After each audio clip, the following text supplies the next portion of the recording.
انسان میں دو کمزوریاں ہیں اور جو ان کو دور کرے دنیا اور آخرت دونوں کے لیے مفید ہے۔ یہ کمزوریاں ہو آخرت میں بھی پیچھے رہ جاتا ہے اور دنیا کے اندر بھی وہ ترقی نہیں حاصل کر سکتا۔ وہ کمزوریاں کیا ہے؟ ایک یہ ہے کہ جب وہ کوئی کام کرتا ہے اچھا،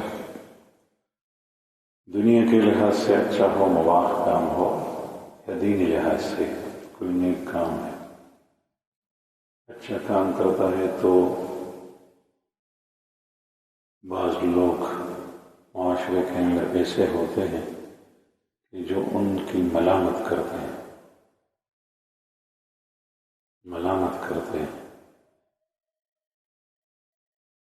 تو نے ایسا کیا ایسا کیا ایسا کیا،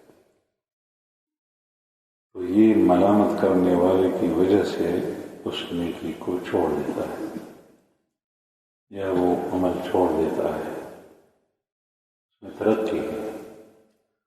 میرا مقصود اس وقت دنیا کی ترقی نہیں بلکہ آخرت کی ترقی ہے، نیک اعمال سے حاصل ہوتی ہے۔ مثلا ایک شخص کو رمضان المبارک میں اللہ جل شانہ نے دل میں ڈالا کہ یہ مہینہ اللہ کی طاعت کے لیے، اللہ کی بندگی کے لیے اس کو فارغ کر دو، نوافل میں، قرآن کریم کی تلاوت میں لگ جاؤ، ذکر اللہ میں، تسبیحات میں، اس میں لگ جاؤ۔ تو یہ لگ جاتا ہے تو کوئی بدقسمت شیطان کا ساتھی آتا ہے، اس کو کہتا ہے کہ تم سے دنیا کا کام نہیں ہوتا، دنیا کا کام نہیں ہوتا، اس لیے تم یہاں مسجد کے اندر بیٹھے ہو۔ کبھی رشتے کے اندر اس قسم کے لوگ آتے ہیں، اس کو ملامت کرتے ہیں، کبھی گھر کے افراد، باپ ماں، ضروری نہیں ہے کہ ہر بیٹے کی ماں باپ نیک بھی ہوں، بیٹا نیک ہوتا ہے، اولاد نیک ہوتی ہے، ماں باپ برے ہوتے ہیں، ملامت کرتے ہیں، ہر وقت تلاوت میں لگے ہوئے ہو، ہر وقت مسجد میں بیٹھے رہتے ہو، ہر وقت تسبیحات میں لگے ہوئے، دنیا کا کام تجھ سے نہیں ہوتا، لوگ کہاں پہنچ گئے، تم کیا کر رہے ہو، اتنے بزرگ نہیں بنو۔ ہم اعتکاف میں بیٹھے ہوئے تھے مسجد المومن میں، تو اردو کو بھولے نہیں تھے، مسجد المومن میں اعتکاف میں بیٹھے ہوئے تھے، پہلے کی بات ہے یہ، اوائل میں، تو ساتھی آتے تھے، اخیر میں تو تعداد زیادہ تھی، 40 سے اوپر تھی معتکفین کی۔ پھر اس کے بعد میرا کربون شریف جانا شروع ہوا تو پھر وہ رہ گیا، ابتدا میں تھا، تو اس میں ایک ساتھی تھا، نوجوان تھا، وہ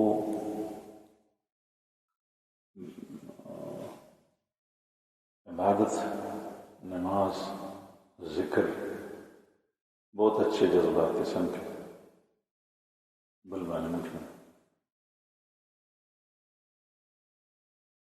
ناستی کی بازی مرگری کل کل درس کے مدرسہ کے مخبل پتن پر بلوانے کی ویسے میں کبھی بخبل زور کی نہیں، تو وہ بہت اچھا جا رہا تھا، بیعت ہوا تھا، نماز پڑھتا تھا، بڑا شوقین تھا، ذکر کرتا تھا۔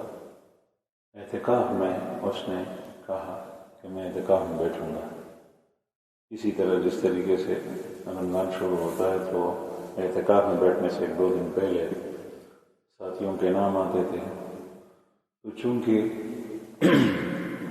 اس وقت ساتھی کم ہوتے تھے اور شہر کا معاشرہ، سوسائٹی بھی ایسی ہے، ماحول بھی ایسا ہے، تو میں نے اس سے کہا کہ والدین سے اجازت لے لو اور شاید ان کو تمہاری خدمت کی ضرورت ہو تب بیٹھو جب وہ اجازت دیں۔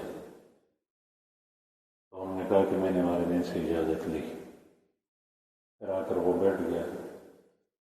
اب اعتکاف شروع ہوا، سورج غروب ہوا، سورج سے پہلے نیت کرنی پڑتی ہے، غروب ہونے سے پہلے سورج غروب ہو جائے 21ویں روزے کی تو پھر اعتکاف شروع ہوتا ہے۔ تو مغرب اور عشاء کے درمیان یا عشاء کے بعد، مجھے یاد نہیں ہے، میرے خیال میں عشاء کے بعد ہم بیٹھے تھے، ذکر کی مجلس کر رہے تھے، تعلیم ہو رہی تھی، اسی اثناء میں اس کا باپ آ گیا، صاحب اللحیہ، داڑھی والا تھا، نمازی آدمی تھا۔ اس نے بیٹے سے کہا کہ اٹھ جاؤ، اعتکاف میں نہیں بیٹھو۔ تو میں نے اس سے کہا کہ اس نے اعتکاف کی نیت کی ہے، نیت کرنے کے بعد اس کو اٹھانا۔ قرآن کریم میں اللہ پاک کا ارشاد ہے کہ اپنے اعمال کو باطل مت کرو، تو اب ٹھیک نہیں۔ اس نے کہا کہ نہیں، اتنی بزرگی کی کوئی ضرورت نہیں کہ آدمی بزرگی کے اندر اتنا دور چلا جائے کہ پھر اعتکاف میں بیٹھے۔ آج کا پہلو معاشرہ ہے، اس کے ساتھ ساتھ بھی چلنا چاہیے۔ اب یہ ملامت ہے۔ تو میں نے اس سے کہا کہ میں نے بھائی تمہیں کہا تھا کہ والدین سے پوچھو۔ اس نے کہا کہ مجھے تو پتہ نہیں تھا۔ اس کے باپ نے کہا، لڑکے نے کہا کہ میں نے ماں سے پوچھا تھا اور ماں کو کہا تھا کہ والد صاحب کو بھی کہنا ہے۔ بہرحال اس نے اس کو چھوڑا نہیں، اٹھایا، بستر وغیرہ اٹھایا۔ اس کا انجام یہ ہوا، وہ تو خیر ایک زائد بات ہے کہ وہ لڑکا گناہوں کے اندر مبتلا ہوا، پھر اس سے بڑے گناہوں کے اندر مبتلا ہوا، پھر وہ باہر ملک چلا گیا اور اس کو عیسائیوں نے دعوت دی کہ تم عیسائی بن جاؤ تو ہم تمہاری شادی بھی کرائیں گے اور تمہیں چرچ کا بڑا بنا لیں گے۔ الیاذ باللہ، یہ بہت خطرناک بات ہے۔ جب آدمی مسلمان ہو، عیسائی بن جائے تو یہ مرتد ہو جاتا ہے باہر کسی ملک میں۔ اسی وقت میرا اس کے ساتھ رابطہ نہیں تھا، جب سے وہ مسجد سے گیا تھا تو چند دنوں کے لیے تھا، پھر اس کے بعد نہیں تھا، رابطہ کٹ گیا تھا۔ اسی اثناء میں جب وہ تنہا تھا عیسائیوں کے بیچوں بیچ، وہ ان کو مجبور کر رہے تھے کہ تم عیسائی ہو جاؤ، تو پھر سبز باغ بھی دکھا رہے تھے وہ، پھر یہ ہوگا وہ ہوگا۔ اس نے اسی وقت مجھے رابطہ کیا میرے ساتھ۔ اس وقت میرا موبائل تھا، موبائل پہ رابطہ کرتے تھے لوگ، کسی سے نمبر لیا ہوگا، مجھے کہا کہ میں تو اس حالت کے اندر ہوں اور رو رہا ہوں، میں کیا کروں، عیسائی بن جاؤں یا نہیں۔ یہ اس کے دل کے اندر میلان بھی تھا۔ میں بڑا خفا ہوا، پریشان ہوا کہ یہاں تک بات پہنچ گئی۔ اس کو میں نے باتیں کی تفصیل سے، کچھ نرم، اور اخیر میں جا کر جو ہے وہ تھوڑی غیرت بھی اس کو دلائی۔ تو اللہ پاک نے بڑا فضل اس کو کیا کہ وہ اس دلدل سے نکلا ہے۔ میں نے اس سے یہی کہا کہ جس معاشرے کے اندر تم رہ رہے ہو اس کو چھوڑ دو، اور اس نے کہا مسجد قریب نہیں ہے، تو میں نے کہا ایسی جگہ چلے جاؤ جہاں پر مسجد ہو یا جہاں پر چند مسلمان ہوں۔ اس نے کہا کہ مجھ سے دور یہاں پر ایک مسجد ہے اور وہاں پر تبلیغی حضرات ہیں، تو میں نے کہا پہنچنے کی کوشش کرو۔ اس نے کہا کہ میرا جسم اتنا موٹا ہو گیا ہے کہ اب میں کام بھی نہیں کر سکتا، وہ مجھے کمرے میں لا کر خوراک دیتے ہیں۔ باہر ممالک کے اندر ایسا ہے، یورپ کے اندر اور ان انگریزوں میں، کہ جب آدمی معذور ہو جاتا ہے تو پھر وہ اس کو متاثر کرنے کے لیے اس کو خرچہ، اس کو خوراک خادم لا کر دیتا ہے، کبھی وہ خادم وہ عورت ہوتی ہے۔ تو اس نے کہا میری حالت یہ ہے کہ میرا جسم بہت بھاری ہو گیا، میں چل کر نہیں سکتا۔ میں نے کہا کسی رڑے میں اپنے آپ کو ڈال دو، لیکن یہاں سے دور ہو جاؤ اور پہنچ جاؤ اس جگہ جہاں پر وہ مسجد ہے، نیک لوگ ہیں، مسلمان۔ اس نے بہت تکلیفوں کے ساتھ اس پر عمل کیا، وہاں پہنچ گیا۔ پھر دوسرا پیغام اس کا یہ آیا کہ الحمدللہ میں اس معاشرے سے نکل کر یہاں پہنچ گیا۔ تو یہ تو ایک زائد قصہ میرے دل میں آیا. اس کی ابتدا کہاں سے ہوئی تھی؟ ملامت کرنا اور اس کمزوری کے اوپر عمل کرنا.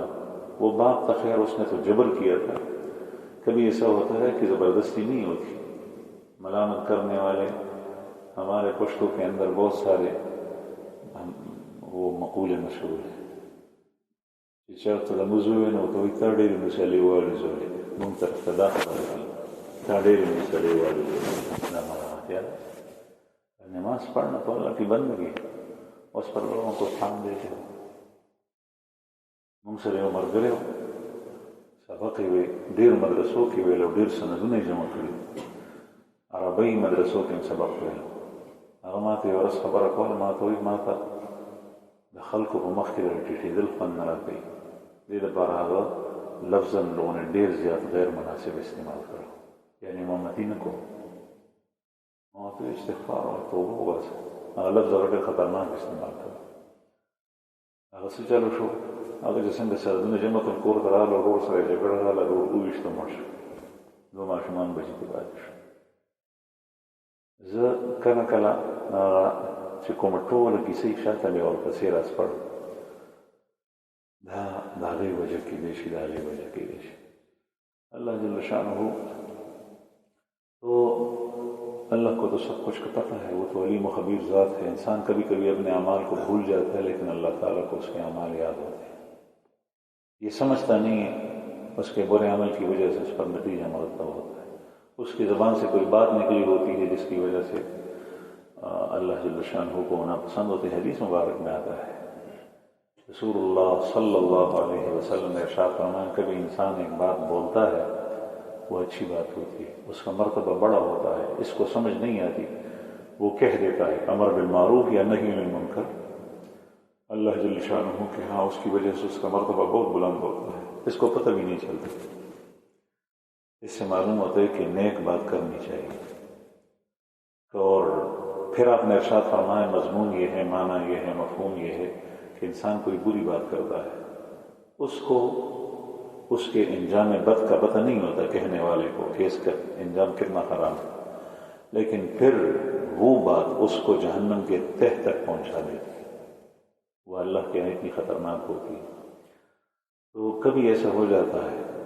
بہرحال میں یہ عرض کر رہا تھا کہ انسان کی کمزوری یہ ہے کہ نیکی کرتے وقت، اچھا عمل کرتے وقت کسی ملامت کرنے والے کی ملامت جب آتی ہے، اس کی کمزوری یہ ہے کہ عمل چھوڑ دیا. قرآن کریم میں اللہ پاک نے نبی کریم صلی اللہ علیہ وسلم کے صحابہ اور ایمان میں مضبوط لوگوں کے بارے میں ارشاد فرمایا. آپ کو پتہ ہے اکثر علماء طلباء ہیں وَلَا يَخَافُونَ لَوْمَةَ لَائِمٍ، وَلَا يَخَافُونَ لَوْمَةَ لَائِمٍ، کسی ملامت گر کی ملامت سے یہ لوگ ڈرتے نہیں، یعنی اس کی ملامت کے اوپر عمل نہیں کرتے رہیں، وہ بکواس کرتے رہیں، دن میں 20-40 دفعہ تان دیتے رہیں، ملامت کرتے رہیں، تو یہ رکتے نہیں. وَلَا يَخَافُونَ، اس کو چھوڑتے نہیں کہ اپنا عمل چھوڑ. ایک کمزوری انسان کی یہ ہے، اور میرے اس وقت کہنے کا مقصد یہ ہے کہ ملامت کرنے والے کی ملامت کو آدمی اس کے منہ پر مارے، اپنا کام جاری رکھے، کام چھوڑے نہیں، مزید ترقی کرے. کبھی طالب علم کو بھی تانے آتے ہیں، لوگ کہتے ہیں کہ تمہارے باپ اتنے فقیر آدمی ہیں اور تم خرچہ گھر سے لے تو سبق پڑھتے، سبق کا کیا فائدہ؟ حالانکہ جو رزق اس کی قسمت میں لکھی ہے وہ اللہ تعالیٰ اس کو دیتا ہے.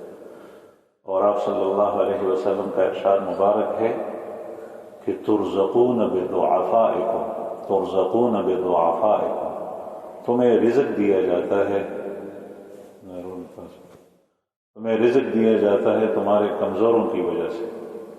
کمزور کبھی ایک طالب علم کی وجہ سے پورے گھر کو اللہ جل شانہ رزق وافر دیتا ہے، اور اگر یہ چلا گیا تو اس گھر کی حالت اس سے بدتر ہو جاتی ہے.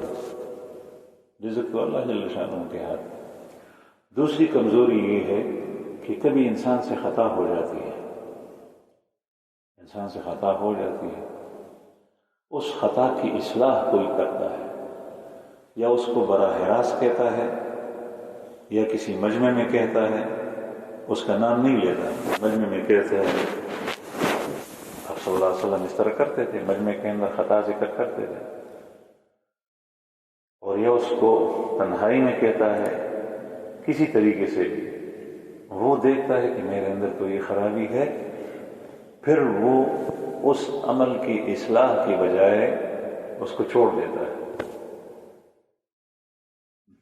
دین درکار میں قوم نخلا اصلاح کی بجائے اس کو چھوڑ دیتا ہے. مثلا قرآن کریم کے اندر کسی کی غلطی ہے.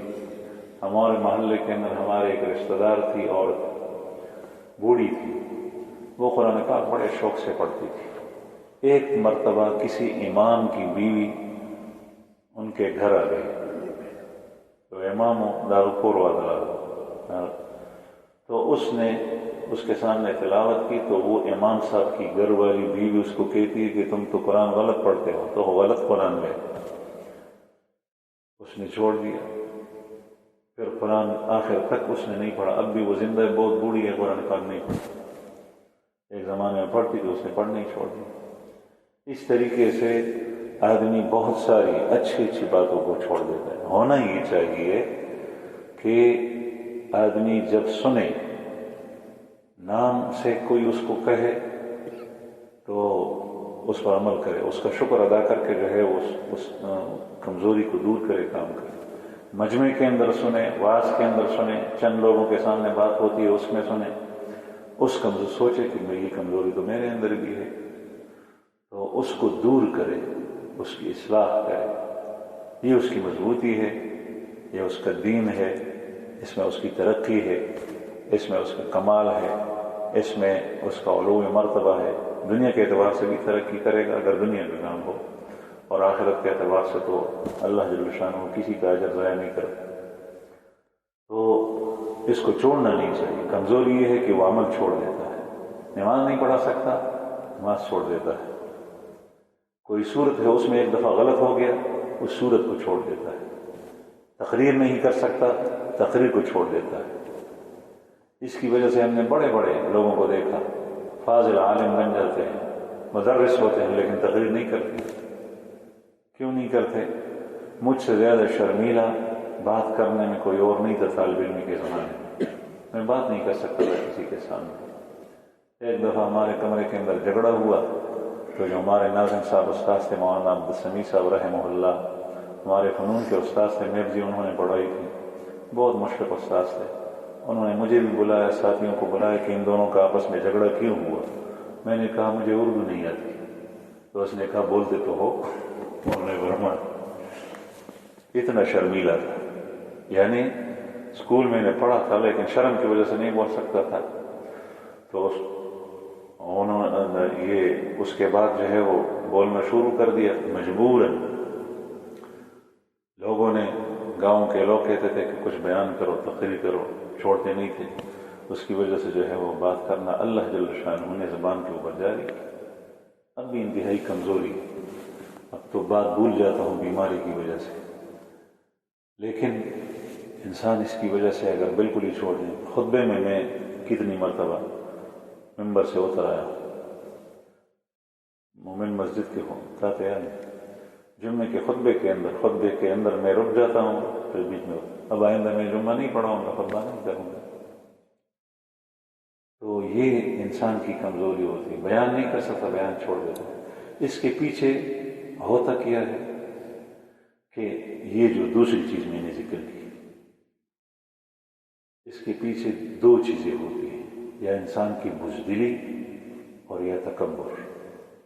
یہ دو چیزیں اس کی وجہ سے وہ کام چھوڑ دیتا ہے، اصلاح نہیں کرتا. اور بزدلی کو عربی زبان میں جبن کہتے ہیں، اور جبن سے رسول اللہ صلی اللہ علیہ وسلم نے پناہ مانگی، اور آپ صلی اللہ علیہ وسلم میں یہ چیز قطعاً نہیں تھی. یہ امت کی لیے تعلیم اور آپ صلی اللہ علیہ وسلم کی عاجزی. چنانچہ آپ صلی اللہ علیہ وسلم کے معصور دعاؤں میں آتا ہے اللہم انی اعوذ بک من الجبن.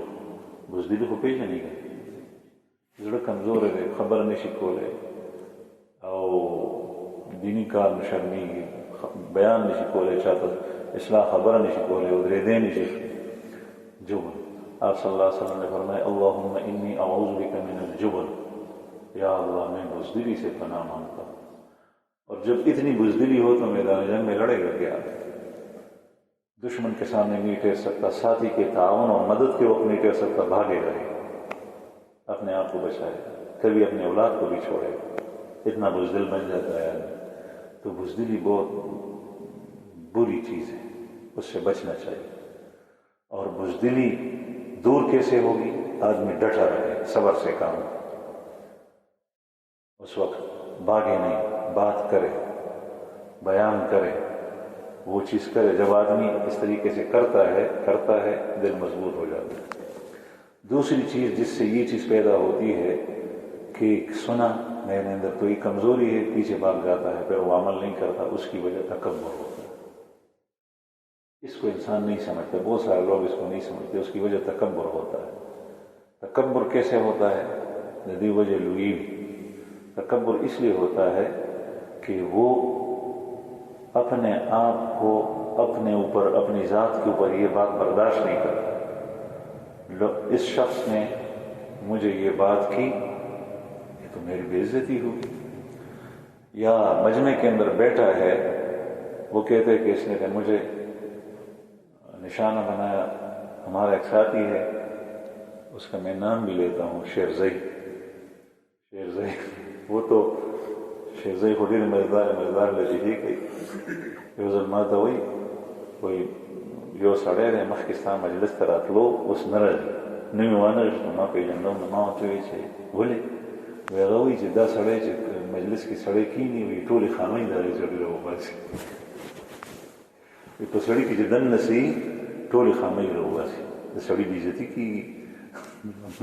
ما یې نوم خو یې ما نه دی اخیستی، هر څوک چې دی، او دا خامۍ خو ما ته پته نشته د هغې، لیکن دا چونکې دا مجلس د اصلاح دی، چې کوم سړی راشي الله جل شانه د ویونکي په جو باندې جاري کړي، دا یو غیبي نظام دی، او د تصوف په لاره کې دا شی شته۔